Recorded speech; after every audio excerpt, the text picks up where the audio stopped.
মাফ করবেন, খুন আপনি দেখেছেন? কিন্তু আপনি দেখলেন কি করে? বলতে চাইছি যে আপনি তো দেখতে পাই না, তাই তো? হ্যাঁ, ওই আর কি, মানে বলতে চাইছি আপনি দেখলেন কি করে খুন হতে? এইটার সাহায্যে।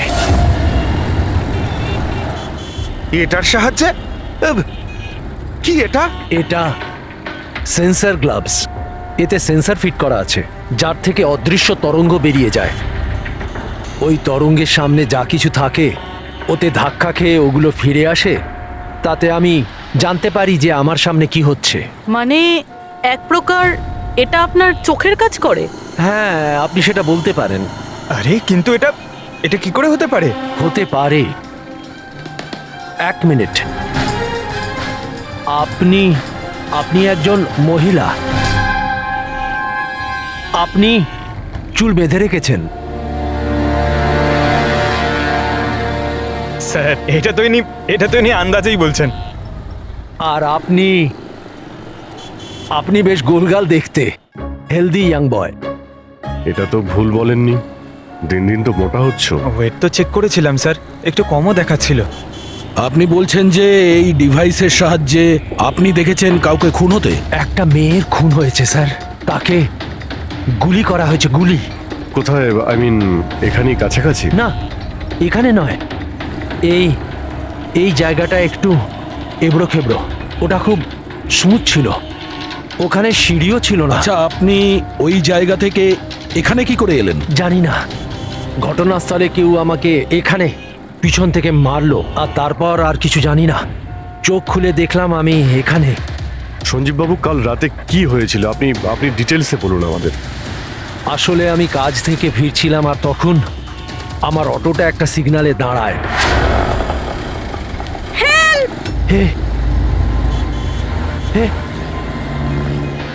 হে, ওদিকে কি? ওদিকে কি? কি? আরে, ভেতর থেকে তুমি একটা মেয়ের চিৎকার শুনতে পেলে না? মেয়ের চিৎকার? কি বলছেন কি আপনি? ও, বের বললো। কি বলছেনটা কি আরে, আপনি? আচ্ছা নাও, এটা তুমি রাখো, রাখো। ঘটনাস্থলে আমি যখন পৌঁছলাম তখন দেখলাম যে একটা ছেলে আর একটা মেয়ে ছিল। ছেলেটার হাতে পিস্তল ছিল, গান। দুজনে ঝগড়া করছিল, ধস্তাধস্তি হচ্ছিল। খুন করেছে পুলিশ। এই, আরেকটা গুলি। ব্যাস, যখন আমার চোখ খুলল তখন ওই ছেলেগুলো আমার গ্লাভস চুরি করবার চেষ্টা করেছিল, আর আমি ওদের ধরে ফেলি।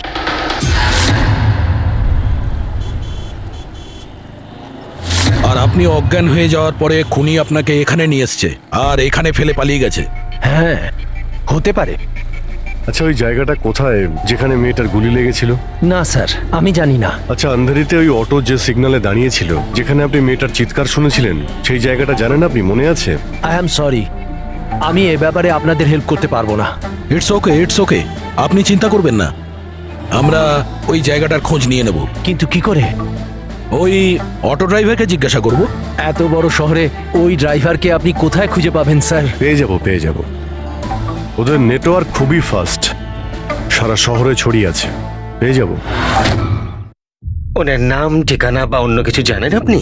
ও ও টুপি পরেছিল আর পুরনো গান শুনছিল, 90-এর দশকের। আর ওর অটোতে আগুন নেভানোর যন্ত্রও লাগানো ছিল। আর হ্যাঁ, ওর কথাবার্তা দেখে মনে হচ্ছিল ও উত্তর ভারতে থাকে। হ্যালো, কি উত্তর ভারতের লোক? পুরনো গান শোনে, আবার টুপিও পরে, আগুন নেভানোর যন্ত্রও আছে ওর অটোতে। ঠিক আছে, দেখছি।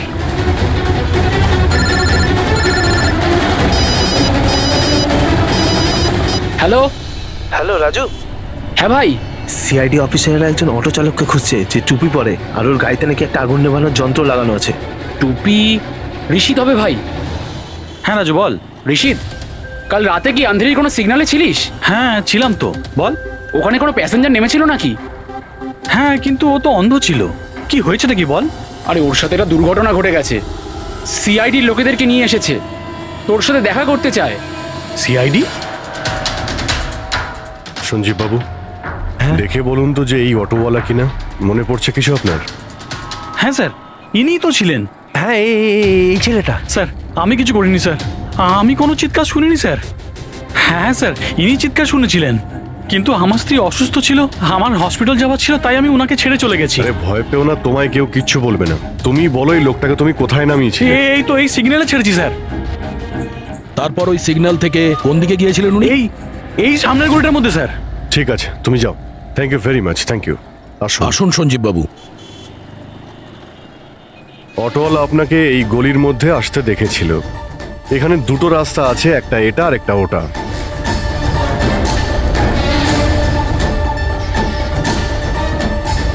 কিছু মনে পড়ছে আপনার, কোথায় গিয়েছিলেন? সঞ্জীব বাবু, একটু মনে করে বলুন যে আপনি এর মধ্যে কোন গলিতে গেছিলেন?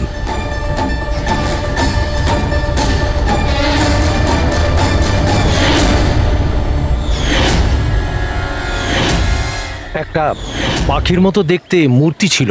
চলো আমরা এখান থেকে শুরু করি। সামনে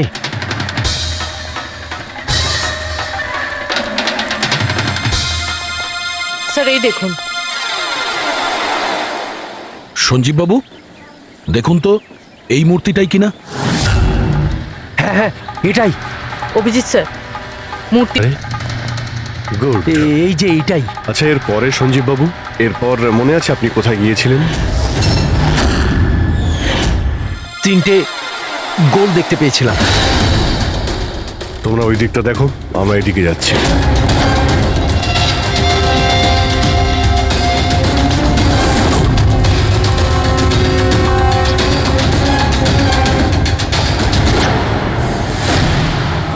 স্যার,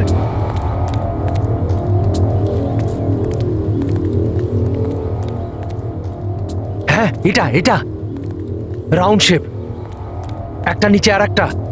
এরপর এরপর এরপর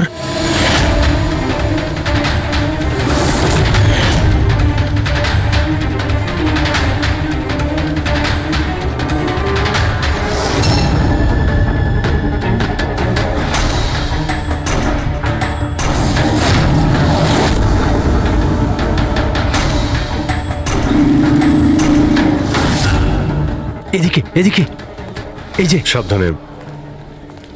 আরে স্যার, ঘুরে ফিরে সেখানেই চলে এলাম যেখান থেকে শুরু করেছিলাম। আরে সেই জন্যই তো উনি চিৎকার শুনতে পেয়েছিলেন।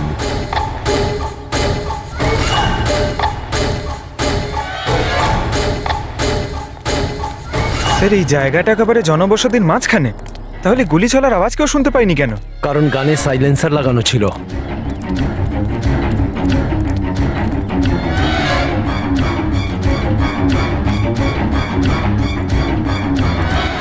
আসুন, একটা স্টেপ আছে, সাবধানে।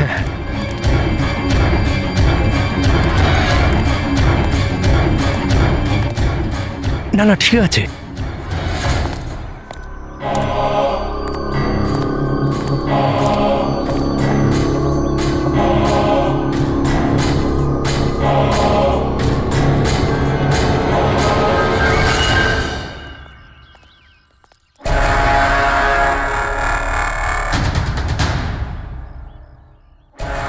কি হলো? আপনারা দাঁড়িয়ে পড়লেন কেন? কি আছে? লাশ পেলেন? সঞ্জীব বাবু, আপনি বলেছিলেন গুলিটা কোনো মেয়ের লেগেছিল। হ্যাঁ হ্যাঁ, মেয়ের গায়ে লেগেছিল। আমি তাকে ছুঁয়ে দেখেছিলাম। ওর গুলি লেগেছিল, রক্ত বেরোচ্ছিল। কেন বলুন, কি হয়েছে? লাশ এখানে আছে, কিন্তু কোনো মেয়ের নয়, কোনো ছেলের। কি?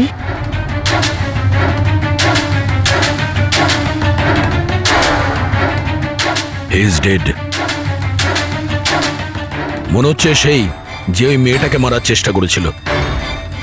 স্যার, ওনার কথা অনুযায়ী এখানে দুটো গুলি চলেছিল। হয়তো হয়তো এই দ্বিতীয় গুলিটায় মারা গেছে।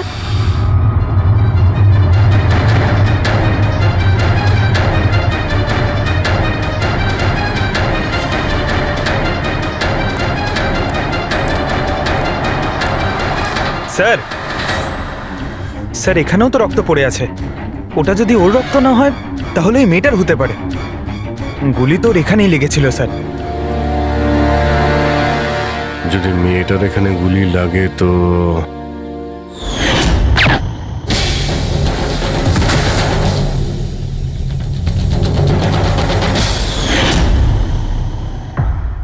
আপনি বললেন যে আপনার মাথায় পিছন থেকে কেউ মেরেছিল, তো সেটা দ্বিতীয় গুলি চলার পরে আপনার লেগেছিল নাকি সেটা চলার আগে? না না, দ্বিতীয় গুলিটার পর মেরেছে। স্যার কি হচ্ছে এসব, কিছু বুঝতেই পারছি না। স্যার রক্ত তো অনেক বেরিয়েছে, ওই মেয়েটা নিশ্চয়ই আহত। স্যার, না তো কোনো মোবাইল পেয়েছি, না ওয়ালেট, কোনো আইডেন্টিফিকেশন নেই। আর স্যার, ওর হাত আর আঙুলে যে চিহ্ন আছে সেগুলো দেখে মনে হচ্ছে কেউ যেন ঘড়ি আর আংটি চুরি করে নিয়েছে। আচ্ছা, এদের দুজনকে ছিনতাইয়ের উদ্দেশ্যে মারেনি তো? আগে এটা খোঁজ নিতে হবে যে মেয়েটা কোথায়। যদি আহত হয় কোনো হসপিটালে থাকবে, আর যদি মারা যায় তাহলে খুনি ও লাশ গুম করার চেষ্টায় রয়েছে।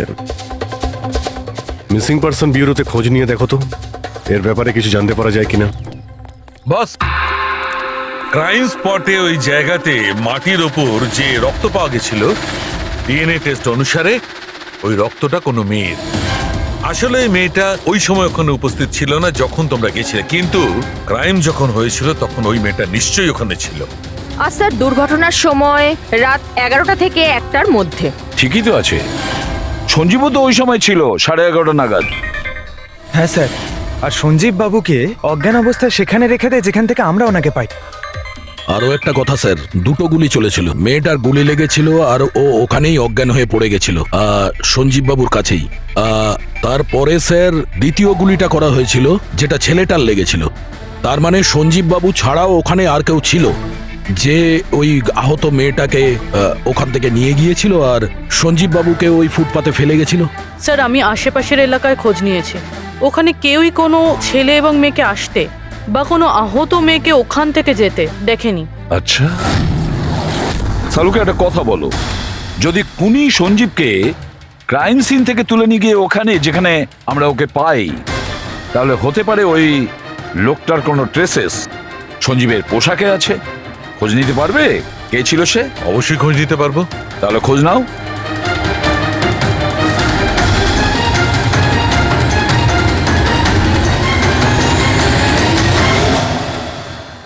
স্যার, লাশ শনাক্ত করা গেছে। ওর নাম হলো অনিকেত স্যার, আর ওর বাড়ির লোকজনও হারিয়ে যাওয়ার রিপোর্ট লিখিয়েছিলেন। অনিকেত, দেখুন আপনার ভাই অনিকেতের বডি আমরা বন্ধ কারখানায় পেয়েছিলাম। আপনারা কি বলতে পারবেন উনি কেন এখানে এসেছিলেন? আপনার ভাইয়ের খুন হয়েছে, আশা করব আপনারা আমাদের কাছে কিছুই লুকোবেন না। যদি আপনারা সত্যি না বলেন তাহলে আমরা তো খুনিকে ধরতেই পারবো না। স্যার এরকম কিছু নয় স্যার, গত কয়েকদিন ধরে খুবই অদ্ভুত বিহেভ করছিল। অদ্ভুত মানে? প্রায় বাইরে থাকতো স্যার, সারাদিন। আমরা অনেকবার জিজ্ঞাসা করার চেষ্টা করেছি, কিন্তু কিচ্ছু বলতো না। গতকাল সকালেও 11টা নাগাদ চলে গেছিল, কোথায় গেছিল কিচ্ছু বলেনি। সারা দিন ধরে স্যার ঘরে ফেরেনি, সকালে উঠে দেখি সারা রাতেও বাড়ি ফেরেনি। তারপরে গিয়ে আমি পুলিশের কাছে কমপ্লেন করি। তো সারাটা দিন ফোনে কোনো কথা হয়নি? স্যার আমি ওকে সারাদিন ধরে ফোনে কল করছিলাম, কিন্তু ফোনেই পাচ্ছিলাম না ওকে। এরকম কবে থেকে চলছিল? স্যার জানি না কবে থেকে, গত কয়েক বছর ধরে তো সিঙ্গাপুরেই ছিল। এই তো কিছু মাস আগেই ইন্ডিয়া এলো, তখন থেকেই এরকমই বিহেভ করছিল। সিঙ্গাপুরে কি কাজ করতেন ইনি? ওখানে হোটেলে জব করতো। এ বিবাহিত ছিল? না স্যার, বিবাহিত ছিল না। কোনো মেয়ের সাথে এর সম্পর্ক ছিল? কারণ মরার আগে ও কোনো মেয়ের সঙ্গে ঝগড়া করছিল। জানি না স্যার, আমরা কিছুই জানি না এর কোনো মহিলার সঙ্গে কোনো অ্যাফেয়ার বা বন্ধুত্ব আছে কিনা, কিছুই জানি না। স্যার এনাদের থেকে অনিকেতের নাম্বার নেই আর কল রেকর্ডস চেক করি স্যার, তাতে জানতে পারি যে একটাও মেয়ের নাম্বার নেই স্যার, শুধু ছেলেদের সঙ্গেই কথা বলতো, আর বেশিরভাগই ওর সঙ্গে যারা কাজ করতো তাদের। আর স্যার মৃত্যুর আগেও ও কাউকে ফোন করেনি নিজের ফোন দিয়ে। কোনো মেয়ের নাম্বার পাওয়া যাচ্ছে না, এটা তো খুব অবাক কাণ্ড। স্যার খুবই সাদাসিধে লোক ছিল, শুধু নিজের কাজ নিয়েই ব্যস্ত থাকতো। ঠিক আছে, আপনারা যেতে পারেন। যদি দরকার হয় আপনাদের ডেকে নেব। স্যার স্যার কালকে কারখানায় যাওয়ার আগেই অনিকেত সারা দিন একই জায়গায় ছিল। কোন জায়গায়? Sir coffee shop. স্যার এর ক্রেডিট কার্ডের বিল থেকে এটা প্রমাণিত হয় যে এ সারা দিন ওই কফি শপে ওর ক্রেডিট কার্ড সোয়াইপ করেছিল। হ্যাঁ স্যার, ওর ফোনের লাস্ট লোকেশন ওই কফি শপই ছিল। কোন কফি শপ ছিল ওটা? Pillow coffee shop. যাও ওই পিলো কফি শপে আর খোঁজ না ও সারাদিন বসে কি করছিল। স্যার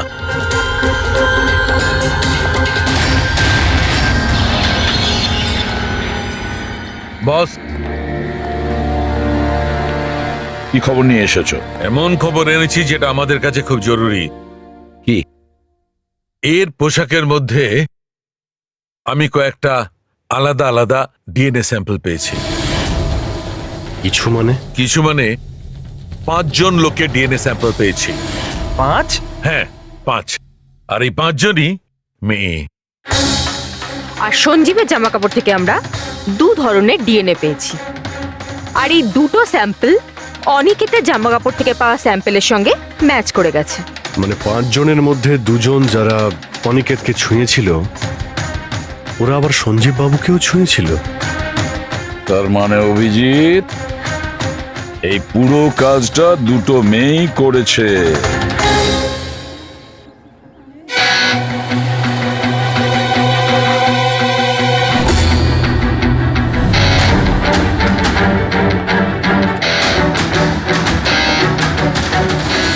আচ্ছা এই ছবিটা দেখুন, আপনি একে চেনেন? কালে সারাদিন এখানে আপনার ক্যাফেতেই ছিল। হ্যাঁ স্যার, এ কালকে সারাটা দিন এখানেই ছিল, আর রাতে এই ধরুন 10:30 আশেপাশে এখান থেকে বেরিয়েছিল। এ একা ছিল নাকি এর সাথে আরো কেউ ছিল? নিতু, এদিকে একটু এসো। এই ফটোটা একটু দেখো, এ কালকে এখানেই ছিল না? এনাদেরকে এটা বলো যে কালকে একা ছিল না, কারোর সাথে ছিল। ইনি তো অনিকেত। ইনি কখনো একা আসতেন না, সবসময় ভিড় নিয়ে আসতেন। মহিলা আর মেয়েদের ভিড়। আর শুধু কালই নয়, ইনি আমাদের রেগুলার কাস্টমার, প্রায়ই এখানে আসেন। আচ্ছা ও রোজ একই মেয়ের সাথে আসতো না আলাদা আলাদা? আলাদা আলাদা আসতো স্যার, আর দিনে কম করে 3 থেকে 4 জন। খুবই পাকা খেলোয়াড় ছিলেন ইনি। একবার তো আমি ওনাকে জিজ্ঞাসাও করেছিলাম যে এতগুলো মেয়ের সাথে বন্ধুত্বটা হলো কি করে। তো উনি আমাকে বলেছিলেন যে ওনার মোবাইলে একটা অ্যাপ আছে, কোনো ডেটিং অ্যাপ, ওখানেই ওনার এই মেয়েগুলোর সাথে পরিচয়।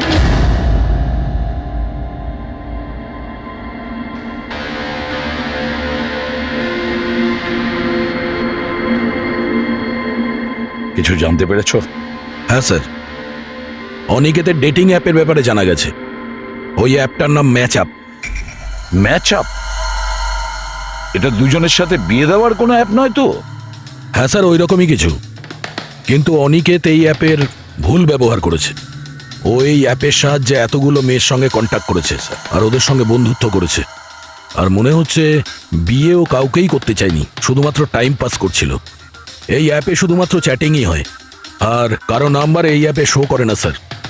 স্যার, আমরা অ্যাপ ডেভেলপ কোম্পানি থেকে 4টে মেয়ের ব্যাপারে খোঁজ নিয়েছি, অনিকেত যাদের খুব টাচে ছিল। ইনফ্যাক্ট মার্ডার হওয়ার দিনও ওদের সঙ্গেও ক্যাফেতে দেখা করেছিল। পুরবি কথা বলছে। প্রথম মেয়েটা হলো মোনা। হ্যাঁ, আমি দেখা করেছিলাম ওনার সাথে কফি শপে এই 4টে নাগাদ। কফি খেয়েছিলাম আর একটু কথাও বলেছিলাম আমরা। তারপর আমাকে বেরোতে হলো, আমার কিছু আর্জেন্ট কাজ ছিল। স্যার, এ বলছে যে কফি শপের পরে ও বিউটি পার্লারে গিয়েছিল, আর ওখান থেকে একটা মুভির প্রিমিয়ারে। দ্বিতীয় জন হলো রূপালী। তাহলে বলো, তোমার কি বক্তব্য? ও অনেক দিন ধরে আমার পিছনে পড়েছিল, খালি বলতো দেখা করো দেখা করো। ভীষণই বোরিং ছিল, আই টেল ইউ। ওর সাথে 1 কাপ কফি যে আমি কিভাবে খেয়েছি, আর কফিটা শেষ হওয়ার সাথে সাথেই আমি ওখান থেকে বেরিয়ে গেছি। ও বলেছিল স্যার ও অনিকেতের সঙ্গে 6টার সময় দেখা করেছিল, আর তারপরও ফ্যামিলি ফাংশন অ্যাটেন্ড করতে আন্ধেরি গিয়েছিল। আর তৃতীয় অঞ্জু স্যার। ওর সাথে তো সময়টা বুঝতেই পারিনি। কত ভালো ভালো কথা বলতো। আপনি জানেন আমরা সেদিন কত কথা বললাম। হঠাৎ করে ও বললো ওকে কোথাও যেতে হবে। আমরা ডিসাইড করলাম যে আমরা আবার দেখা করব, আর তারপর চলে গেল। এই মেয়েটা কফি শপ থেকে বাইরে বেরই হয়নি। এর স্টেটমেন্ট অনুযায়ী ও কফি শপেই বসেছিল কফি শপ বন্ধ হওয়া পর্যন্ত, 12টা অবধি। স্যার এদের স্টেটমেন্ট আমরা ক্রস চেক করেছি, ঠিকই বলছে। স্যার সঞ্জীববাবু বলছেন কোনো মেয়ের গুলি লেগেছিল। এদের 3 জনকে চেক করা হলো, কিন্তু কোনো আঘাতের চিহ্ন নেই। তোমরা তো 4টে মেয়ের কথা বলেছিলে, তাহলে চতুর্থ মেয়েটি গেল কোথায়? স্যার 4 নম্বর মেয়েটা হলো এরিকা। আমরা এই অ্যাপের সাহায্যে ওর সঙ্গে কন্ট্যাক্ট করার চেষ্টা করেছিলাম, কিন্তু ও কোনো রেসপন্স করেনি। তাহলে এক কাজ করো, ওই মেয়েটার সঙ্গে গিয়ে দেখা করো।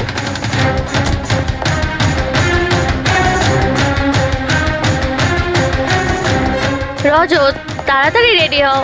আর কত সময় নেবে? এতটা সময় তো মেয়েরাও নেয় না। আসছি বাবা, জাস্ট 2 মিনিট। Excuse me. হ্যাঁ বলুন, কাকে চাই? এরিকা। হ্যাঁ আমি, কিন্তু আপনারা? সিআইডি।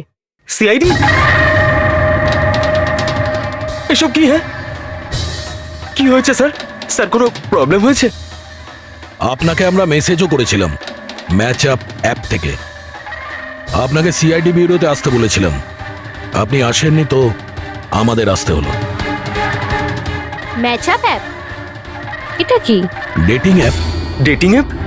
তুমি এই ডেটিং অ্যাপে কি করছো? হ্যাঁ শোনো, ওনাদের কোনো ভুল হচ্ছে। আমি কোনো ডেটিং অ্যাপে নেই। সেটা কিভাবে হতে পারে? আপনার প্রোফাইল আছে, আপনার ডিসপ্লে পিকচার রয়েছে।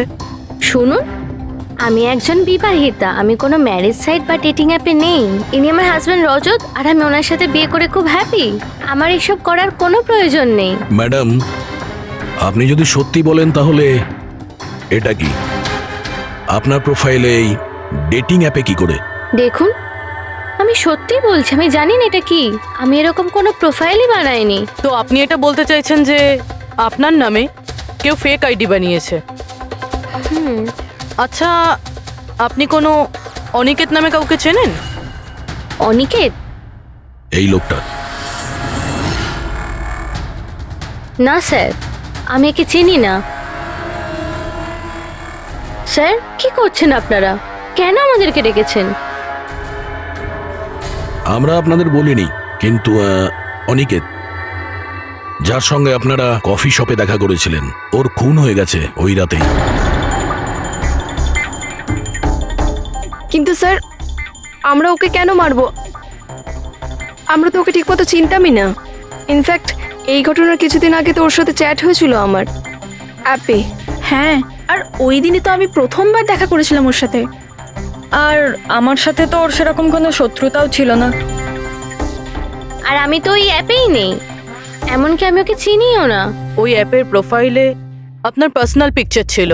সেই পিকচার আপনার ফোন থেকেই নেওয়া হয়েছিল। কোনো স্ট্রেঞ্জারের কাছে আপনার ছবি কিভাবে আসবে? ম্যাম, আমি জানি না আমার ছবি কিভাবে ওর কাছে গেল। আমার ফোন কিছুদিন আগে হারিয়ে গিয়েছিল। ফোন চুরি হয়ে গেছে? কোথায়? স্যার ঠিক জানি না, মনে পড়ছে না। কোনো ব্যাপার না, আপনারা কিছুক্ষণের জন্য আমাদের সাথে কোঅপারেট করুন, আমরা জেনে যাব খুনিকে। ফ্রেডি?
সঞ্জীব বাবু, এদের মধ্যে কেউই না যে ওদিন ঘটনাস্থলে ছিল?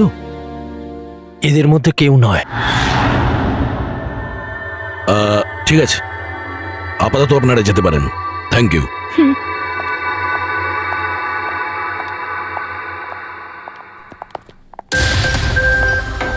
না স্যার, এদের মধ্যে তো কেউ না। স্যার বাকি তিনজনের মতন ওরও কোনো চোট নেই, কিন্তু কিন্তু ওই মেয়েটার আঘাত ছিল, চলার অবস্থাই ছিল না। কিন্তু সালুকে যে আমাকে বলল ও সঞ্জীবের পোশাকে যে ডিএনএ টেস্ট করেছিল তাতে তো দুটো মহিলার ট্রেসেস পাওয়া গেছে। ঠিক আছে, কিন্তু একজন আহত হতে পারে, আরেকজন সেও তো ওই চারজনের মধ্যে একজন হতে পারে। স্যার এই চারজনের জল খাওয়ার গ্লাসগুলো ফরেন্সিকে পাঠিয়ে দিয়েছি, রিপোর্ট আসবে। স্যার, হ্যাঁ স্যার ওই দুটো মেয়ের ডিএনএ এই চারজনের সঙ্গে ম্যাচ করেনি। কি ম্যাচ হচ্ছে না? তাহলে মেয়ে দুটোকে পাবো কি করে? এক মিনিট। কি হলো সঞ্জীব?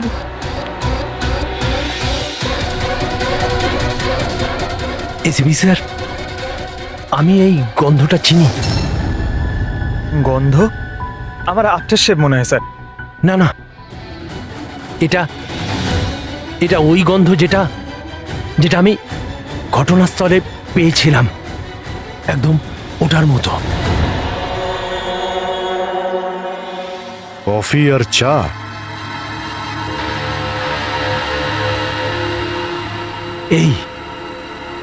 এই গন্ধটা ঘটনাস্থলে, এই গন্ধটাই ছিল।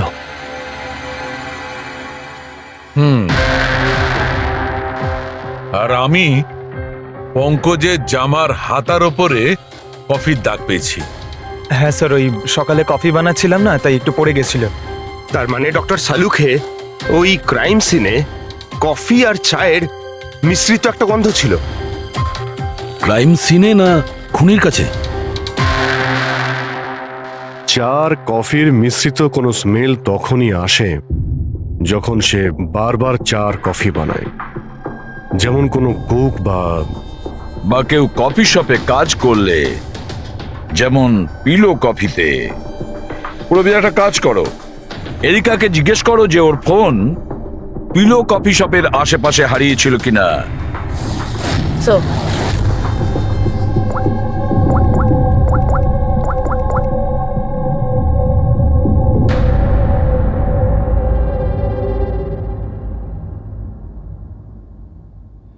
স্যার হ্যাঁ স্যার ওনার ফোন ওখানেই হারিয়েছিল, ওই কফি শপে।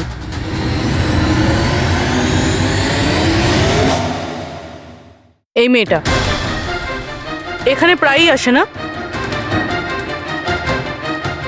হ্যাঁ, এনাকে দেখেছি তো এখানে। এর ফোনটা হারিয়ে গেছে, তো এর ফোনটা যখন হারিয়েছিল এখানে ডিউটিতে কে ছিল?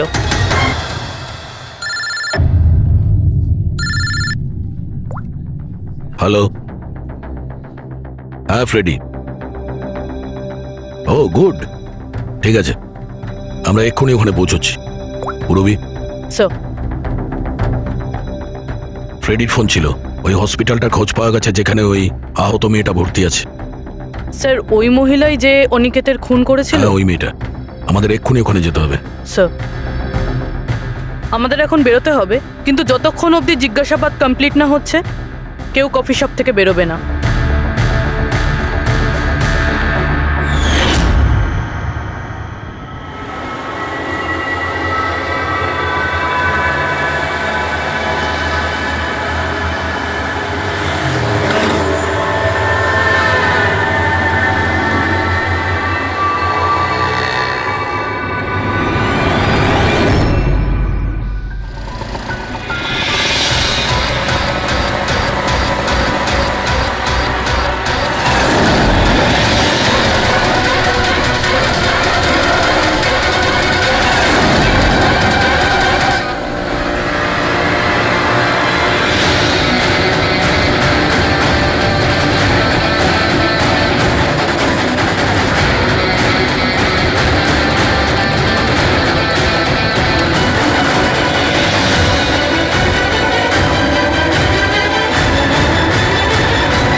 আমি এক্ষুনি আমার বোনকে ডিসচার্জ করাতে চাই।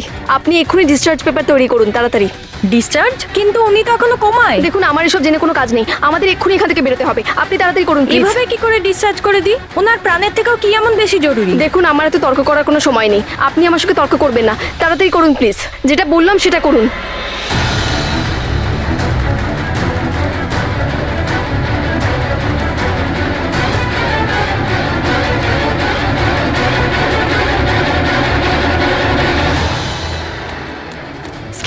এক্সকিউজ মি, আমার দিদি স্বপ্নাকে এক্ষুনি ডিসচার্জ করাতে হবে, এক্ষুনি। ওর বিলের টোটাল অ্যামাউন্টটা বলবেন প্লিজ। Excuse me. মনে হয় খুব তাড়া আছে তোমার।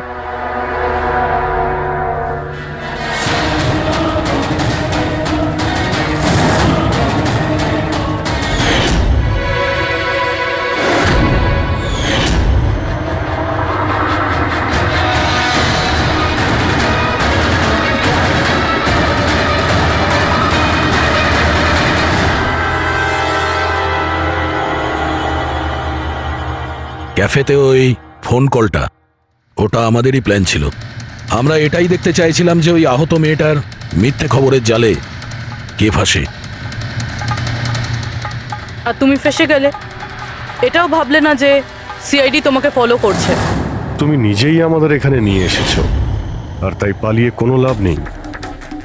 সেই জন্য তোমার জন্য এটাই ভালো হবে, নিজের অপরাধ স্বীকার করে নাও।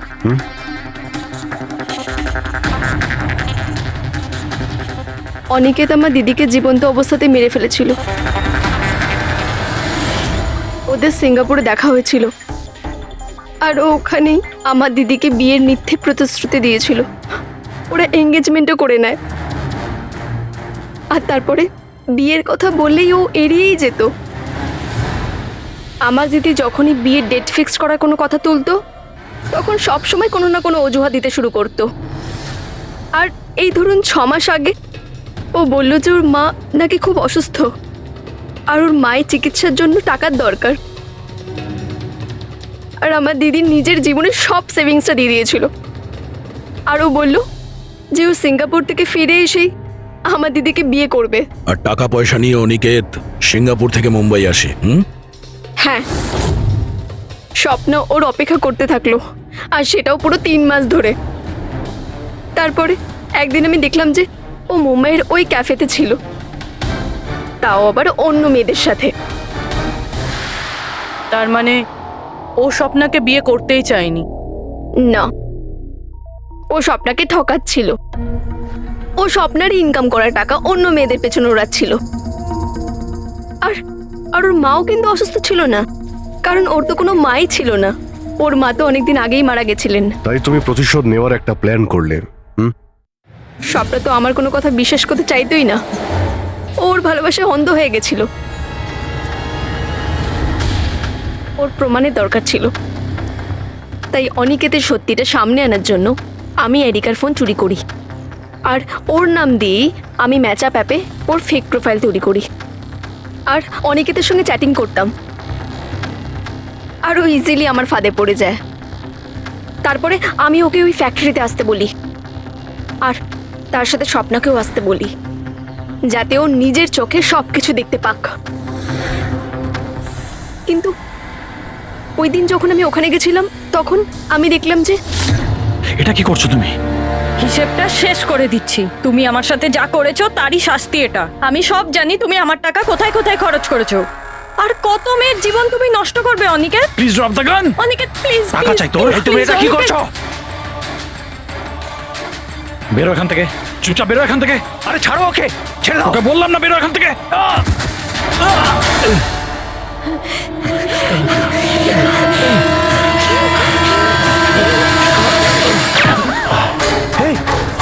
গুলি করে দিলে, গুলি করে দিল। হ্যাঁ, খুন খুন করে দিয়েছে পুলিশ। এই আরেকটা গুলি কে চালালো? আরেকটা গুলি চালিয়েছে পুলিশ।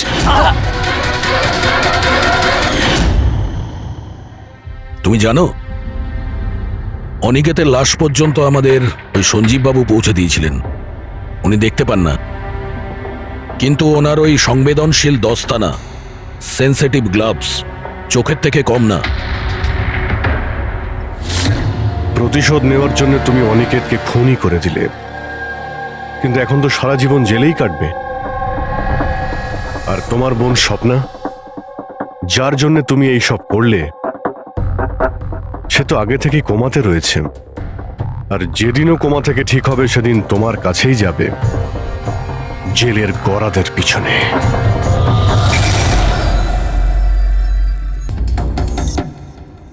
চিয়ার্স।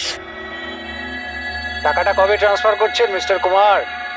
ব্যাস, যেই আমাদের কাছে গানস পৌঁছে যাবে আপনার অ্যাকাউন্টে টাকা পৌঁছে যাবে। সেসবের চিন্তা আপনি করবেন না মিস্টার কুমার, ওনাদের কাছে অস্ত্রের তো কোনো খামতিই নেই, এমনিতেই তো পড়ে পড়ে জংই ধরছে।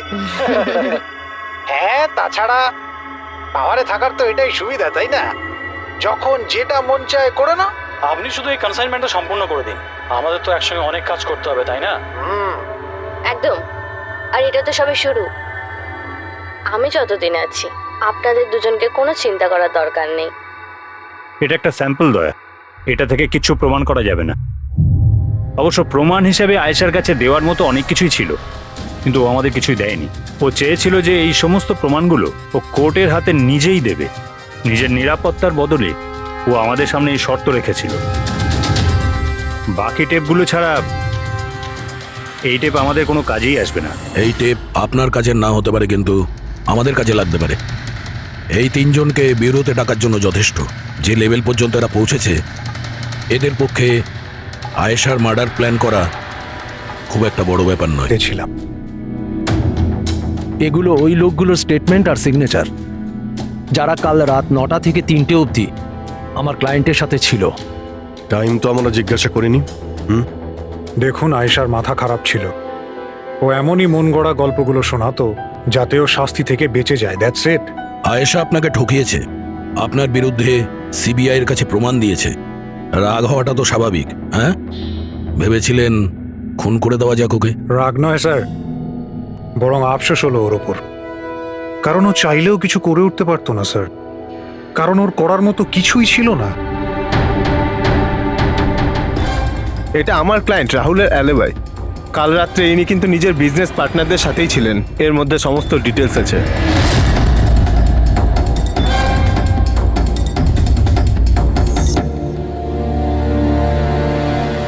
আমার মনে হয় না যে আপনাদের কিছু জানার আছে বলে।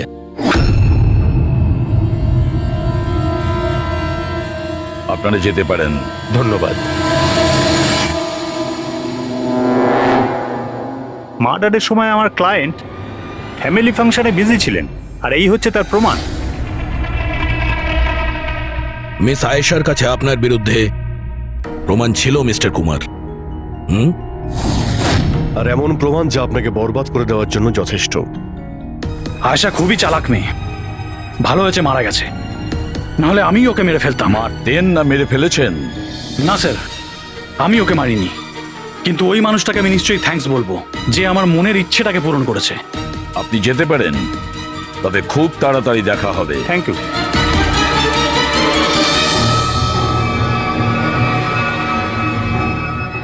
আপাতত আমরা কাউকেই অ্যারেস্ট করতে পারবো না। এখানে সবারই কোনো না কোনো কারণ আছে। স্যার, হ্যাঁ স্যার, স্যার একটা কথা জানা গেছে।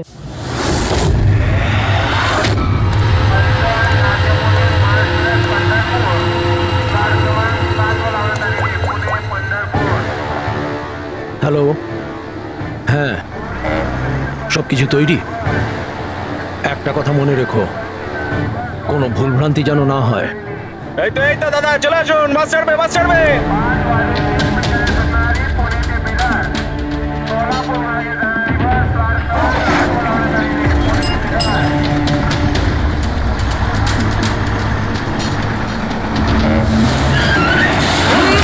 চাপ বাবা। আরে দাদা, কি হলো? বাস দাঁড়ালো কেন? আরে বাসের সামনে কেউ গাড়ি দাঁড় করিয়ে দিয়েছে দাদা, মাঝ রাস্তায়।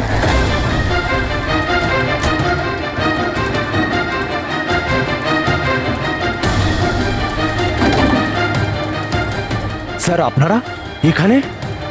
শহর ছাড়ার খুব তাড়া দেখছি তোর। হ্যাঁ, অনেক প্রশ্নের উত্তর দিতে হবে তোকে। চল চল। স্যার, আমি কি করেছি স্যার? স্যার আমার কথাটা তো শুনুন স্যার। স্যার আমাকে কেন ধরছেন স্যার? স্যার স্যার কি করছেন স্যার? আমাকে কেন ধরছেন? আমি তো ছুটি নিয়ে দেশে যাচ্ছি স্যার। তোর রেকর্ড আমরা চেক করেছি, তুই তো আমাদের বলিসনি, হ্যাঁ, যে আয়েশার আগে তুই মিস্টার কুমারের জেট সিকিউরিটিতে ছিলি। হ্যাঁ স্যার, ওটাই তো আমার কাজ। আর আপনি তো জানেন যে সরকার আমাদের যেখানে পাঠায় সেখানে যেতে হয়। তোমার মোবাইলে কুমারের কল একবার নয় 3 বার, আয়েশার মার্ডারের ঠিক আগে। এটাও একটা কাজ। আপনারা ঠিক বলেছেন স্যার। কুমার আমাকে কল করেছিল, ও আয়েশা ম্যাডামের সঙ্গে কথা বলতে চাইছিল, কিন্তু আমি বারণ করেছিলাম স্যার। ও আমাকে টাকার লোভও দেখিয়েছিল, কিন্তু আমি তবুও কথা বলাইনি। প্রথমে 2বার বারণ করেছিলি তুই, আর তারপর রাজি হয়ে গেলি তুই, হ্যাঁ?